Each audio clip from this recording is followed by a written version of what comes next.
Okay folks, we're back today the 15th of April again, slightly more sheltered than the winter barley shoot. It's back in the Bennington winter wheat, which has received its T0, but things did not go according to plan since we were here the last day. What I did 2 days after we shot last, I came in here with Fielder as a T0 and put in a shot of Carbell with it, 1.5, because there was a very low level of yellow rust starting to appear here. Now, to put it in context, I never in my life saw nor had to spray for yellow rust on my farm before, which is said kind of in the borders of Carlow, Laois, Kildare. Carbell only has a rating of 2 out of 5 for yellow rust. Thought it was going to be sufficient. The problem wasn't too bad.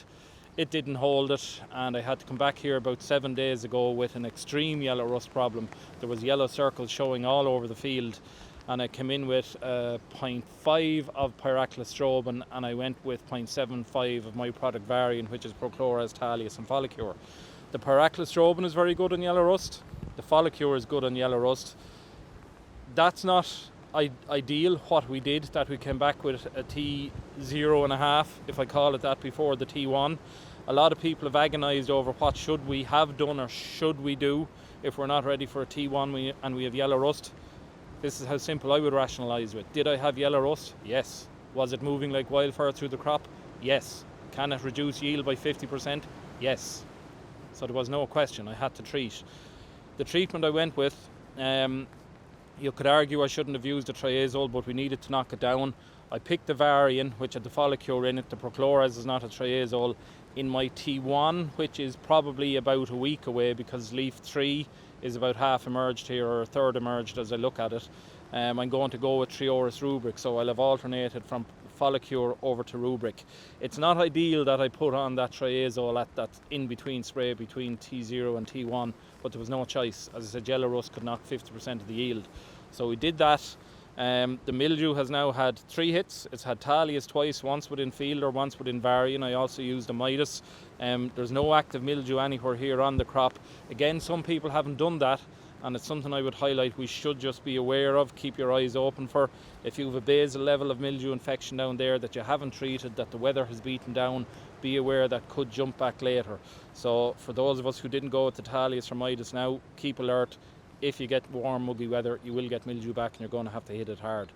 As regards follow-on regulation, again, the crop is short. It's a very good base to it. It's quite stiff.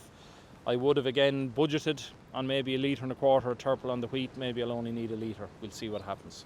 Again, just a brief word on nutrition and crop stress. This crop today has received about 120 units of nitrogen in total as UAN and about 30 kilos of sulphur. Some of the tipping that we're seeing is due to the yellow rust infection that we've stopped. A little bit of septoria knocking around in the base of the crop, but also there's a degree of discoloration as you look across any crop due to those extreme harsh winds. Simply put, if you're standing out in the breeze and you can feel the next day that wind has had a drying effect on your skin, imagine what it's like for the crop being out in it 24 hours a day, and you can get some cracking of the leaf tips as such. It's nothing to overly worry about, but again, it just highlights stress on crops earlier on. And we've had some phytotoxic reactions in some sprays, some crops that have been sprayed with rather warm sprays given the weather. Sprays that in a milder time would have had no effect, causing a level of tipping.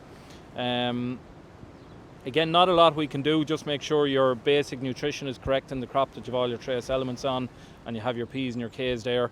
The more nutritionally satisfied a crop is, the hardier it is and the less problems you're going to get with these kind of reactions.